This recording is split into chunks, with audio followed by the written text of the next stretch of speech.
everybody, it's Kerrie here at the North East Autism Society, and today I want to talk to you about bath time. So we're just going to give you a few tips to think about when you are engaging in bath time. Okay, so the first one is involve the person as much as possible and give them as much control over their environment as you can. So that could be anything to choosing what soap they use, to what do they use, a loofah or a flannel or a sponge. Can they choose their towel out beforehand? All of these things are really important so the person feels in control of their environment. When you increase that predictability and choice, you also reduce the anxiety for some people too. So that's really important, letting them be in control of their environment. The second thing to think about is thinking about the environment. Check your environment for anything that may cause a problem for the person. So is the environment particularly noisy? Is it particularly bright? Does it smell a certain way? All of these things from a sensory perspective that you really need to consider beforehand. So for example, if the person goes into the bathroom and immediately they're hit by the smell of strawberry bath foam, then that, for example, could cause an immediate difficulty for them and they'll retreat and not go in the bath at all. So just think about things in the environment. It's really, really key.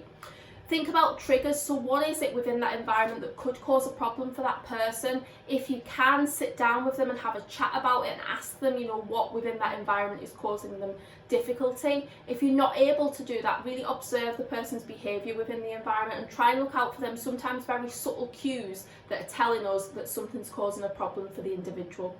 Next thing to think about is, can you make bath time fun? So I remember when I was a child, bath time was fun. We had loads of bath toys, rubber ducks, we used to use the jug for seeing how many, how much you can fill in the jug and then pour it out.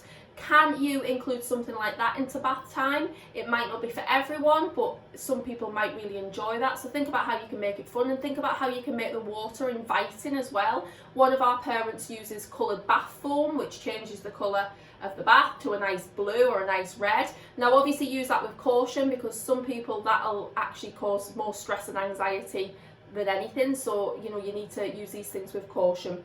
Think about transition objects. So a transition object being something that the person can carry with them or take with them that makes them feel safe and comfortable and makes the world around them a little bit more predictable. And remember, a transition object may not make much sense to you, but if it does for the individual, then that's all that really matters.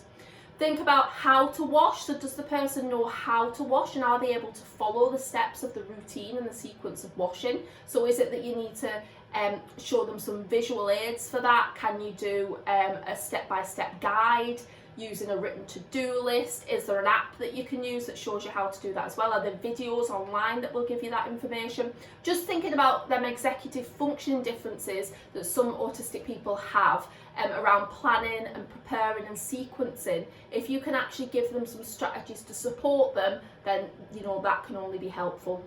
Think about getting out of the bath as well, and likewise getting into the bath, because it can be really frightening if you have got, if you don't understand where the bath ends, where the water starts and where it ends. That can be really terrifying. So you really need to give that some consideration. And likewise, getting out of the bath.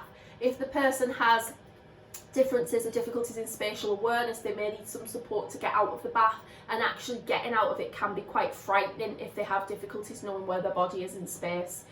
Once out of the bath, what can you do to make that easier for the person? So can you make sure that the towel is ready? Think about what towel you're using. So some of the towels you get will leave little bits on you. That in itself, for somebody who's hypersensitive from a tactile point of view, could cause lots of problems and actually really make them quite stressed.